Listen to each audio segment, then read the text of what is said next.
Page है, जागत रहा हो। आज की राजनीति में सामाजिक न्याय की लड़ाई को सत्ता के भूखे परिवारों ने अपने घर की जागीर बना लिया है।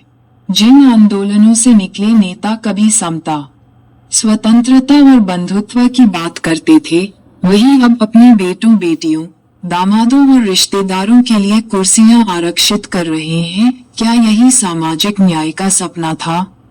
दक्षिण भारत से लेकर उत्तर भारत तक, बिहार से लेकर महाराष्ट्र और यूपी तक हर सामाजिक न्याय की पार्टी अब परिवार प्रमोशन कंपनी बन गई है। करुणानिधि के बाद स्टालिन, लालू के बाद तेजस्वी, मुलायम के बाद अखिलेश, रामविलास के बाद चिराग, ओवैसी के बाद ओवैसी ही सभी ने अपने घर की दुकानें खोल ली हैं। पार्टी और आंदोलन किसी जाति या समाज के लिए नहीं, बल्कि नेताओं के खानदानों के लिए सुरक्षित हो चुके हैं। युवा पीढ़ी को अब सोचना होगा कि क्या वह सिर्फ जय भैया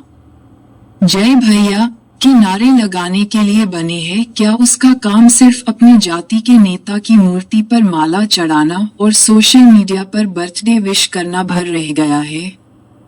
जिन विश्वविद्यालयों में क्रांति की नर्सरी तैयार होती थी, वहां अब व्हाट्सएप यूनिवर्सिटी के ज्ञानियों की भीड़ बढ़ रही है, जो जाति की राजनीति में फंसकर अपना खुद का भविष्य गर्त में डाल रहे हैं।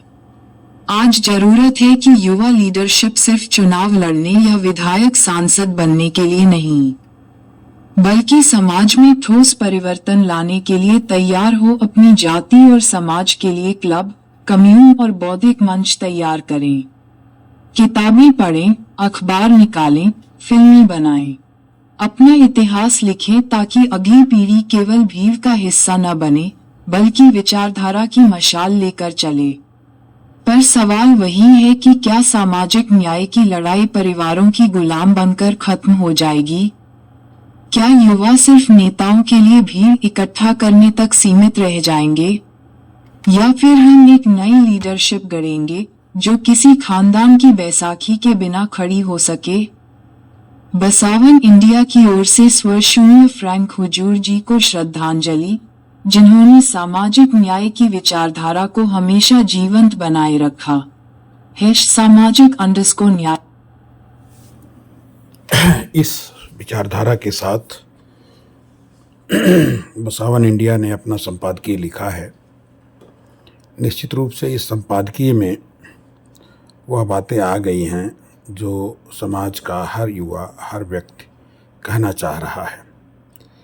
जिस तरह से एक साहसी युवा लेखक, एक्टिविस्ट, विचारवान व्यक्ति असमय चला गया और उसके परिवार, आने वाली जो पीढ़ी है, उसकी देखभाल का दायित्व कौन लेगा, इसका कहीं कोई जिक्र नहीं आ रहा है।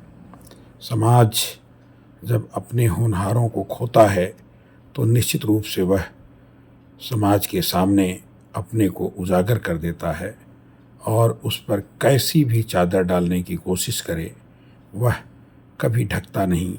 और यही चीज़ें बाहर की दुनिया के लोग भी देखते हैं और चर्चा करते हैं। और ऐसे ही महानायक जो समाज को एक दिशा दे सकते थे, धीरे धीरे उनका पलायन, उनका चला जाना, उनका हमारे बीच से किसी न किसी तरह से गायब हो जाना एक बहुत बड़ी चिंता का सवाल है। और ऐसी चिंता के लिए हमें एकजुट होकर, एकजुटता बनाकर ऐसे होनहार लोगों की सुरक्षा करनी होगी। यह विशेष रूप से राजनीतिज्ञों को भी ध्यान देना होगा कि वो जो कुछ कर रहे हैं, क्या वह हमारी आने वाली पीढ़ी के लिए सहयोगी और सहायक है। आज केवल कोरी बातें करने से बात नहीं बनेगी, बल्कि जैसा इस आलेख में कहा गया है कि आपको गोष्ठियाँ करनी होंगी, अपने कम्यून बनाने होंगे, अपनी विचार फैलाने होंगे, अपना केंद्र बनाना होगा, खड़ा करना होगा। ये सारी बातें इस पत्रिका के माध्यम से, इस संपादकीय के माध्यम से आप तक गई है।